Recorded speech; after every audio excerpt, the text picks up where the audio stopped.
Quero saudar os irmãos com a graça e a paz de nosso Senhor e Salvador Jesus Cristo, amém? Quero convidar os irmãos a abrirem suas Bíblias no Evangelho segundo escreveu Marcos, capítulo 2, do verso 1 ao verso 12, como está ali transcrito no telão. Por gentileza, abra sua Bíblia. Se você não tem Bíblia, tem algumas aí nos bancos, ou então partilhe também o pão com alguém que esteja perto de você, para a gente poder fazer junto essa leitura, mesmo assentados, como os irmãos se encontram. Quero convidar a atenção de todos à leitura que farei nesse texto, Evangelho de Marcos, capítulo 2, do verso 1 ao verso 12, diz assim o texto bíblico: Dias depois, entrou Jesus de novo em Cafarnaum, e logo ocorreu que ele estava em casa. Muitos afluíram para ali, tantos que nem mesmo junto à porta eles achavam lugar, e anunciava-lhes a palavra. Alguns foram ter com ele, conduzindo um paralítico, levado por 4 homens, e não podendo aproximar-se dele por causa da multidão, descobriram o eirado no ponto correspondente ao que ele estava, e fazendo uma abertura, baixaram o leito em que jazia o doente.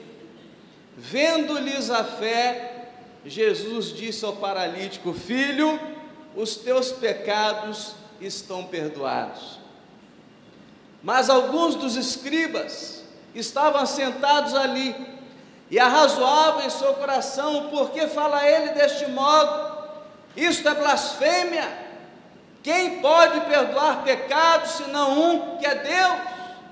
E Jesus, percebendo logo por seu espírito que eles assim arrazoavam, disse-lhes: por que arrazoais sobre estas coisas em vosso coração? Qual é mais fácil dizer ao paralítico: estão perdoados os teus pecados, ou dizer: levanta-te, toma o teu leito e anda?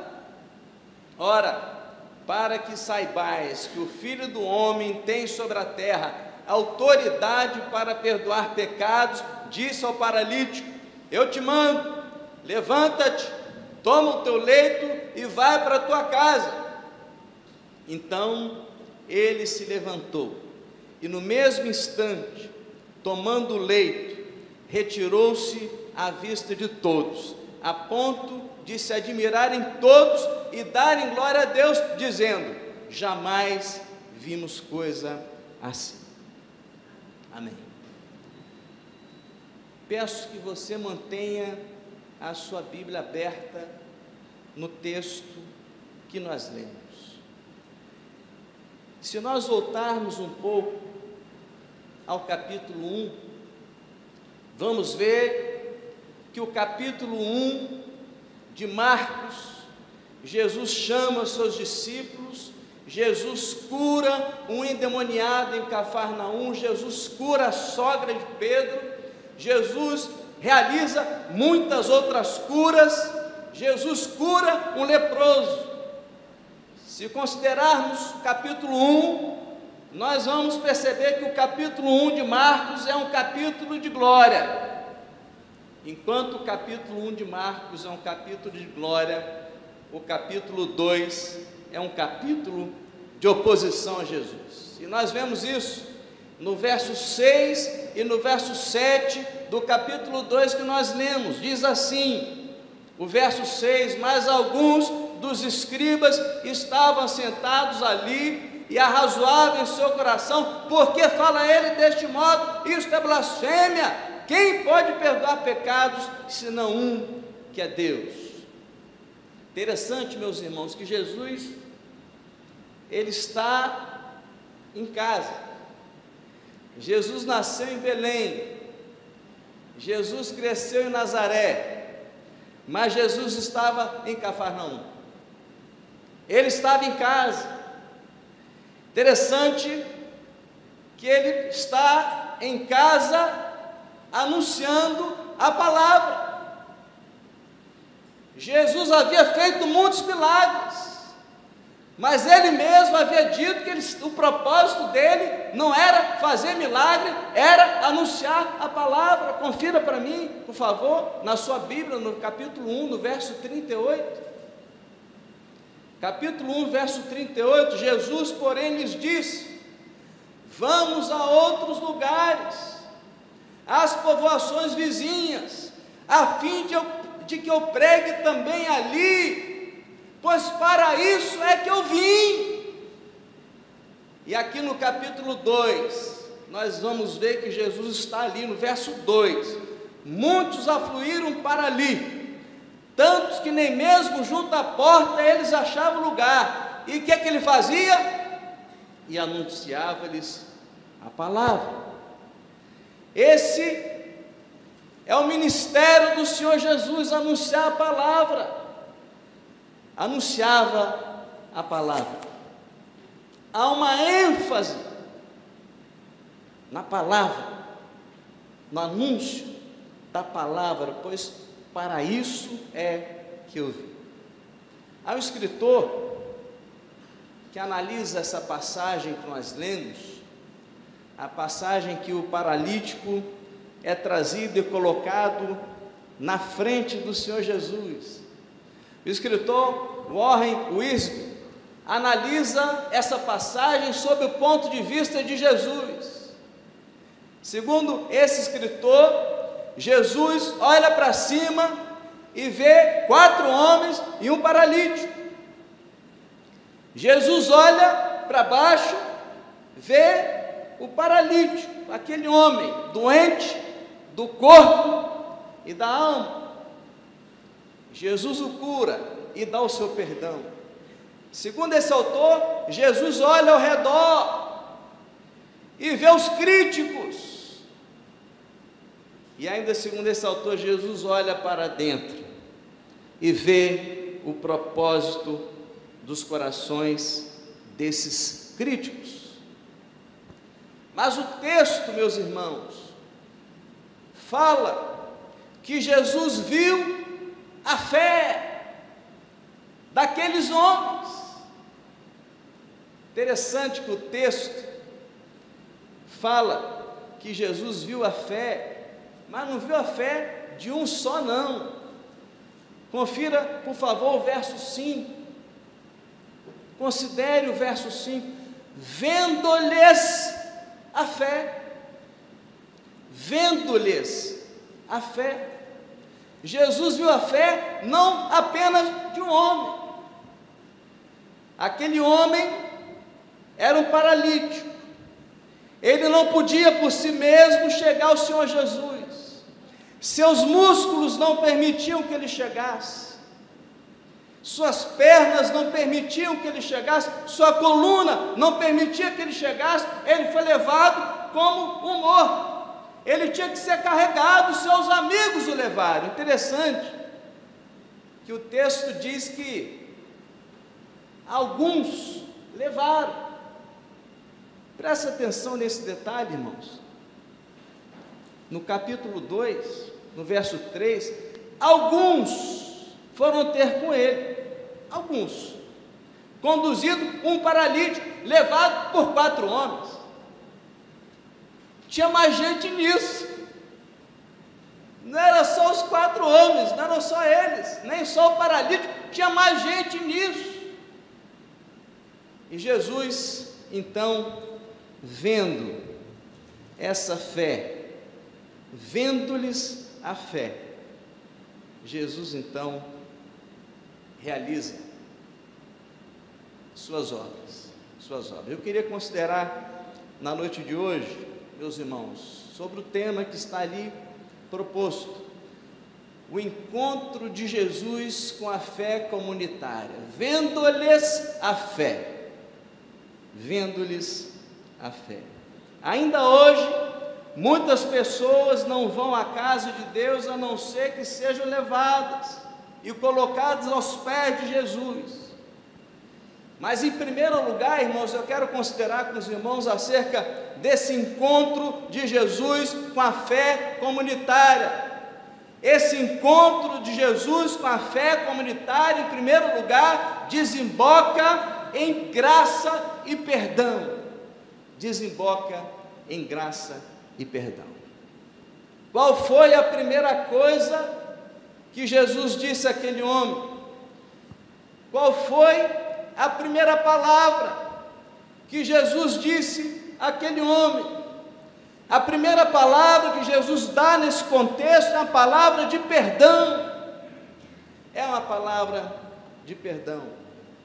Eu fico pensando, irmãos, que aquele homem, que era um paralítico, possivelmente desprezado pela sociedade, possivelmente à margem da atividade econômica, possivelmente um homem que era discriminado. Irmãos, há mais de 2000 anos atrás, até hoje, muitas vezes a sociedade não sabe lidar com pessoas assim.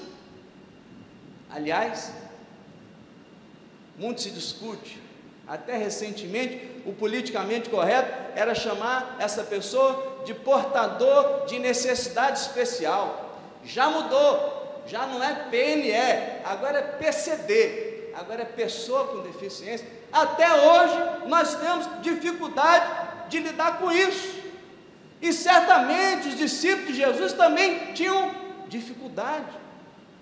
Eu me lembro, irmãos, quando os discípulos de Jesus trataram com aquele homem que era cego de nascença, e aí começaram a discussão, quem pecou para que nascesse cego? Ele pecou, os pais dele. Vejam só a falta de sensibilidade que aqueles homens lidavam com esse tipo de assunto. Certamente este paralítico enfrentou muitas adversidades na sua vida, e quando ele encontra com Jesus, a primeira palavra que Jesus dá a ele, Jesus não chama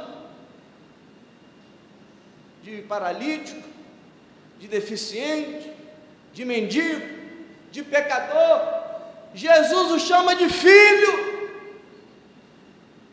Está aí, meu irmão, já uma tonelada de graça despejada pelo Senhor Jesus na direção daquele homem, filho. E diz a palavra, e Jesus vai direto ao assunto: filho, os teus pecados estão perdoados. Jesus foi direto ao assunto. O perdão é o maior dos milagres, porque atende à maior necessidade, custa o maior preço, traz a maior bênção e o mais duradouro resultado.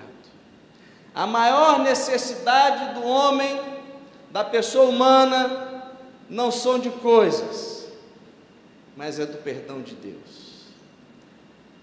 Pastor Hernandes, ele costuma dizer uma frase, que Jesus não é o alfaiate do efêmero, Jesus é o escultor do eterno. Jesus vai direto ao assunto. Jesus não chega para aquele homem e diz: filho, eu vou te dar o carro do ano. Não, Jesus não disse isso. Filho, eu vou te dar um salário triplicado. Jesus não disse isso. Filho, eu vou te dar uma aposentadoria, se eu não ter mais que se preocupar. Não. Filho, eu vou te nomear ministro do Supremo Tribunal Federal. Jesus não disse nada disso. Jesus tratou daquilo que é mais importante. Jesus não disse: filho, vem cá que eu vou te dar os números da Mega Sena da virada. Não, Jesus não disse isso.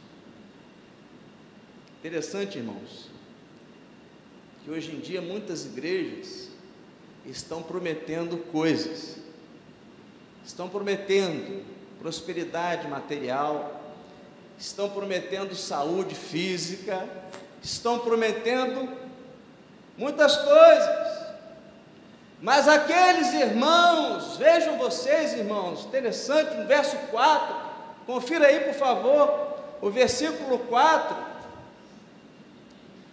e não podendo aproximar-se dele por causa da multidão, descobriram o eirado em que ponto? No ponto correspondente ao que em ele estava, no ponto em que eles iam encontrar Jesus. Hoje em dia tem muita gente batendo em pontos errados, buscando outras coisas que o Evangelho não promete, não garante. Tem muita gente procurando Jesus no ponto errado, mas aqueles homens tiveram cuidado de fazer um estudo, uma pesquisa, buscar informação e ir ao ponto em que Jesus estava. O mais importante não era nem a cura física. Jesus não começou dizendo: filho, levanta-te e anda. Não, Jesus não começou por aí. Porque o mesmo Jesus, em Mateus capítulo 5, verso 29, ele fala: se teu olho direito te faz tropeçar, arranca-o e lança-o de ti, porque importa que você seja salvo, do que você com os dois olhos ser lançado no inferno. Ele ainda diz: se a tua mão direita te faz tropeçar, arranca e lança de ti, que convém que você entre no céu sem um dos teus membros, do que com todos os membros ser lançado no inferno. O mais importante não é a cura física, o mais importante é o perdão de Deus. Filho, os teus pecados estão perdoados.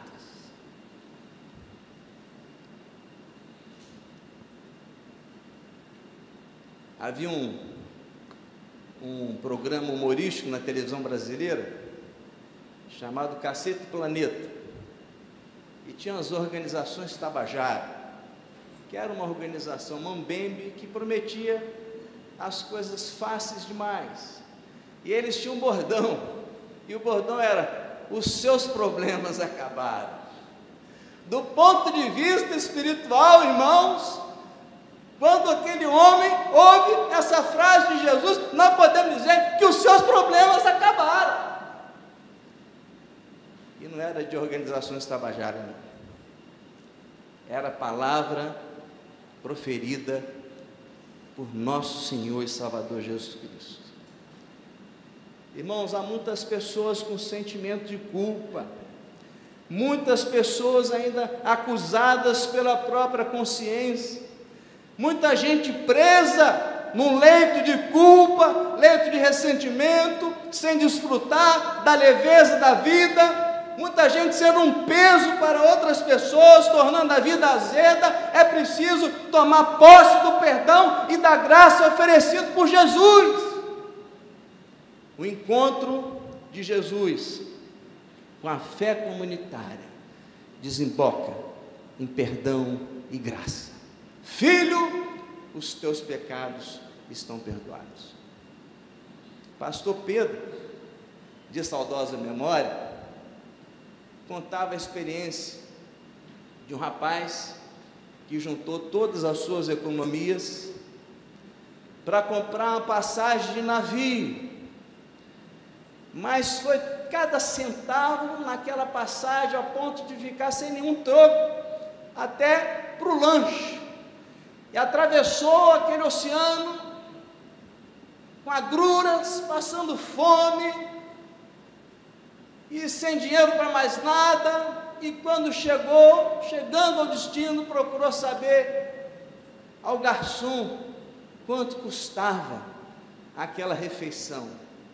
E o garçom respondeu: não custa nada, já está incluso no preço da passagem. A gente que está fazendo a viagem, mas embaraçado em muitas coisas. A Bíblia diz que nós devemos nos desembaraçar do peso e do pecado e tomar posse da graça e do perdão que a fé comunitária abraça na pessoa de Jesus Cristo. O encontro de Jesus com a fé comunitária desemboca em graça, desemboca em perdão. Mas em segundo lugar, irmãos, o encontro de Jesus com a fé comunitária dá respostas para a oração da atitude. A oração da atitude. Eu fiquei impressionado e até me emocionei assistindo o Jornal Nacional da última quinta-feira. É difícil alguém se emocionar vendo a Rede Globo televisão, mas eu vejo depois, só vejo aquilo que interessa, procuro ver só a previsão do tempo. Mas me chamou a atenção a enchente no Rio de Janeiro, e uma passagem em Nova Iguaçu, não sei quantos viram aquela imagem. Uma mãe com 2 filhas gêmeas, de 1 ano e 7 meses, ficou presa no seu carro na enxurrada, e o carro foi levado, e o carro estacionou a traseira, ponta da traseira direita, na ponta dianteira direita do ônibus. Não sei quem viu aquilo, alguém viu aquilo? E um rapaz que estava voltando do trabalho, Marcos Vinícius, ele colocou um pé no ônibus, um pé no pneu do carro, com a mão segurando o ônibus, pegou uma menina, pegou a outra, a mãe ainda deu as mochilas, ele botou a mochila, só depois a mãe saiu, ele firmou a mãe, e a mãe firmando, subiu no ônibus. Quando ela subiu no ônibus, o carro...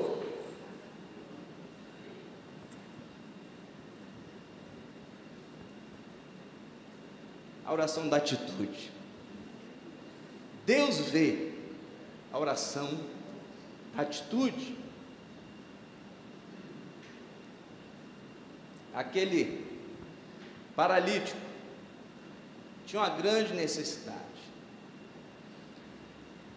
Ele não podia se mover, mas ele tinha uma grande necessidade, ele tinha que ir a Jesus. Ou ele era levado, ou ele estaria condenado a viver sem esperança. Aqueles homens corresponderam e compreenderam o seu papel e cumpriram o seu papel. A leitura das situações pode nos mover a responder aos desafios do nosso tempo. Aqueles homens sabiam que Jesus era poderoso, eles acompanhavam as informações que corriam, as notícias de Jesus que corriam em Cafarnaum. Nós não podemos converter as pessoas, mas podemos levar as pessoas a Jesus. Nós não podemos realizar milagres, mas podemos deixar as pessoas aos pés de Jesus. Devemos fazer a nossa parte. Eu gosto muito de uma frase de São Francisco de Assis. Ele dizia: comece fazendo o necessário, depois faça o possível, e em breve você estará fazendo o impossível. E aí eu quero fazer uma correção, né? Quanta pretensão a minha, né? Comece fazendo o necessário, depois faça o possível, porque o impossível vai acontecer pelas mãos de quem pode mover o impossível, que é Deus. Eliseu me mandou uma imagem de Portugal. das ondas de Nazaré. Mas eu quero citar um cidadão português, Aristides de Souza Mendes. Eu tive em Portugal, viu, Hélia? Estive lá e fui a um museu, não sei se é um museu, um panteão nacional, onde eles conservam os grandes vultos da história de Portugal. Está lá Pedro Álvares Cabral, está lá Camões, está lá também Aristides de Souza Mendes. Aristides de Souza Mendes era um diplomata português, que na Segunda Guerra era embaixador de Portugal na França. E Aristides de Souza Mendes começou a ver aquela perseguição aos judeus e começou fazendo a sua parte. Começou a conceder vistos aos judeus, todos que procuravam, e dando visto, carimbando, assinando, aos borbotões. Aristides de Souza Mendes salvou mais de 30 mil vidas com o seu trabalho, com o seu trabalho. Po Yong-Chu se deparou com uma necessidade de fundar uma igreja cristã num bairro pobre da cidade de Seul, na Coreia do Sul. Em 1958, Po Yong-Chu fundou aquela igreja cristã no bairro pobre de Seul. Aquela igreja pequena tem hoje mais de 700 mil membros. É a maior igreja local que se tem notícia. Wilberforce teve um sonho de libertar da escravidão as pessoas escravizadas na sua terra, na Inglaterra, e 4 dias antes de morrer, em 1833, ele viu ser abolida a escravidão na sua terra. Martin Luther King liderou a marcha pelos direitos civis nos Estados Unidos. No Memorial de Lincoln, ele proferiu o célebre discurso: I have a dream, eu tenho um sonho. E ele falava que tinha um sonho. Qual era o sonho dele? De ver o dia em que seus filhos seriam julgados pela dignidade do seu caráter e não pela cor de sua pele. Billy Graham se dispôs a pregar o evangelho às outras pessoas. Billy Graham foi ser um evangelista. Nenhum homem na história falou a tantas pessoas sobre Jesus Cristo quanto Billy Graham. Billy Graham. A oração da atitude. A oração da atitude. É preciso atitude para vermos os perdidos salvos, os famintos alimentados, os presos resgatados, a igreja crescendo. Porque há resposta para a oração da atitude quando Jesus encontra com a fé comunitária. Em terceiro e último lugar, irmãos, o encontro de Jesus com a fé comunitária não somente desemboca em graça e perdão, não apenas dá resposta para a oração da atitude, mas em terceiro e último lugar, o encontro de Jesus com a fé comunitária faz Deus mover o sobrenatural. Faz Deus mover o sobrenatural. Aqueles homens creram que Jesus era poderoso para fazer um milagre, e aquilo os motivou. E olha, eles enfrentaram muitos desafios, muitas dificuldades. Em primeiro lugar, o peso do paralítico. O peso do paralítico. Não sei se você já teve que segurar alguém que tem desmaiado no seu braço. Você tem que fazer força. O peso do paralítico. Nós precisamos carregar as pessoas na mente, no coração, na alma, no bolso, muitas vezes. Eu gosto muito daquela cena de uma irmã subindo a ladeira, carregando o irmão machucado, e alguém chega para aquela irmã e fala: esse menino é pesado a você? Ela diz: não, não é pesado não, ele é meu irmão. Enfrentaram o peso do paralítico, mas outras dificuldades, enfrentaram a multidão. Eles chegaram lá, mas a multidão podia até ter desistido, seria uma justificativa muito razoável. Olha, nós chegamos lá, mas a multidão não deixou a gente.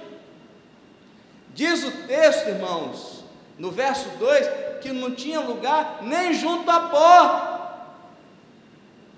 Então eles subiram no telhado, o projeto ficou arriscado. Ficou arriscado.